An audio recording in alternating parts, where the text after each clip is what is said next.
जय श्री गणेश। राधे राधे दोस्तों, कैसे हैं आप सभी। उम्मीद करते हैं आप सभी एकदम बढ़िया होंगे, खुश होंगे। भगवान भोलेनाथ की कृपा आप सभी पर हमेशा बनी रहे। दोस्तों, महाशिवरात्रि है। महाशिवरात्रि पर महाकाल ज्योतिर्लिंग का कथा अवश्य सुनना चाहिए। तो चलिए वही सुनाएंगे आप सभी को, महाकाल की पौराणिक कथा। वीडियो में आगे बने रहिएगा। और अगर हमारी कहानी पसंद आए दोस्तों तो वीडियो को लाइक आप सभी जरूर कर दीजिएगा। भगवान शिव काल से परे हैं, वो आदि हैं, वो अनंत हैं और वो महाकाल हैं। जिन लोगों को भी अकाल मृत्यु का अगर भय रहता है तो उनको महाकालेश्वर ज्योतिर्लिंग का दर्शन करना चाहिए। महाकाल की कृपा से अकाल मृत्यु भी टल जाती है। जिस पर महाकाल की कृपा अगर हो जाए तो उसका काल भी कुछ नहीं बिगाड़ सकता है। तो चलिए आप सभी को कहानी सुनाते हैं। उज्जैनी में राजा चंद्रसेन का राज था। वह भगवान शिव का परम भक्त था। शिव गणों में मुख्य मणिभद्र नामक एक गण उसका मित्र था। एक बार मणिभद्र ने राजा चंद्रसेन को एक अत्यंत तेजोमय चिंतामणि प्रदान की। चंद्रसेन ने इसे गले में धारण किया तो उसका प्रभा मंडल तो जगमगा ही उठा। साथ ही दूरस्थ देशों में भी उसकी कीर्ति यश बढ़ने लगी।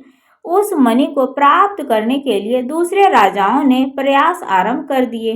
कुछ ने प्रत्यक्ष मांग की, कुछ ने विनती की। क्योंकि वो राजा की अत्यंत प्रिय वस्तु थी, अतः राजा ने वह मणि किसी को नहीं दी। अंततः उन पर मणि आकांक्षी राजाओं ने आक्रमण कर दिया। शिव भक्त चंद्रसेन भगवान महाकाल की शरण में जाकर ध्यान मग्न हो गया। जब चंद्रसेन समाधिस्थ था तब वहां कोई गोपी अपने छोटे बालक को साथ लेकर दर्शन हेतु आई। बालक की उम्र थी 5 वर्ष और गोपी विधवा थी। राजा चंद्रसेन को ध्यान मग्न देखकर बालक भी शिव की पूजा हेतु प्रेरित हुआ। वह कहीं से एक पाषाण ले आया और अपने घर के एकांत स्थल में बैठकर भक्ति भाव से शिवलिंग की पूजा करने लगा।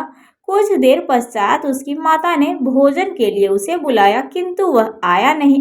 फिर बुलाया, वह फिर नहीं आया। माता स्वयं बुलाने गई तो उसने देखा कि बालक ध्यान मग्न बैठा है और उसकी आवाज सुन ही नहीं रहा है।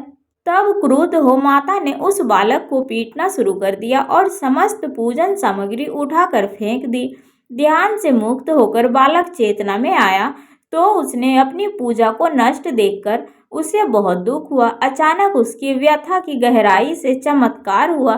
भगवान शिव की कृपा से वहां एक सुंदर मंदिर निर्मित हो गया और मंदिर के मध्य में दिव्य शिवलिंग विराजमान था एवं बालक द्वारा की गई सज्जित पूजा यथावत थी। उसकी माता की तंद्रा भंग हुई तो वह भी आश्चर्यचकित हो गई।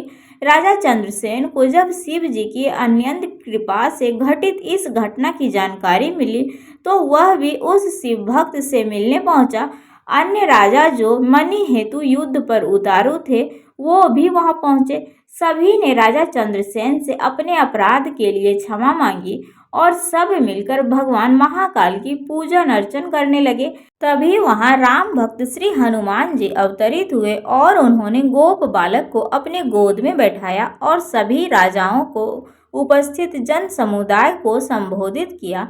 शिव के अतिरिक्त प्राणियों की कोई गति नहीं है। इस गोप बालक ने अन्यंत्र शिव पूजा को मात्र देखकर ही बिना किसी मंत्र अथवा विधि विधान के साथ शिव जी की आराधना की है। शिव तत्व सर्वविध मंगल को प्राप्त किया है। यह शिव का परम श्रेष्ठ भक्त समस्त गोप जनों की कीर्ति बढ़ाने वाला है। इस लोक में यह अखिल अनंत सुखों को प्राप्त करेगा और मृत्युपरांत मोक्ष को प्राप्त होगा।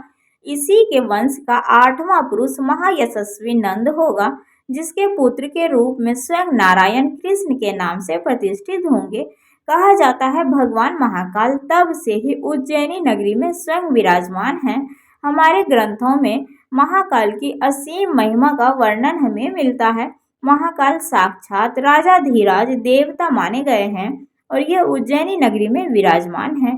तो बोलिए दोस्तों, हर हर महादेव। आप सभी को महाकाल ज्योतिर्लिंग की कहानी कैसी लगी और शिवरात्रि पर महाकाल की कथा हमें अवश्य सुननी चाहिए। इसको सुनने से हमारे दुख दूर होते हैं। तो दोस्तों, अगर कहानी पसंद आई हो वीडियो को लाइक आप सभी जरूर कर दीजिएगा। चैनल पर जो भी नए आते हैं सब्सक्राइब कमेंट शेयर कर दीजिएगा। दोस्तों चलिए मिलते हैं अगले वीडियो में। राधे राधे, हर हर महादेव।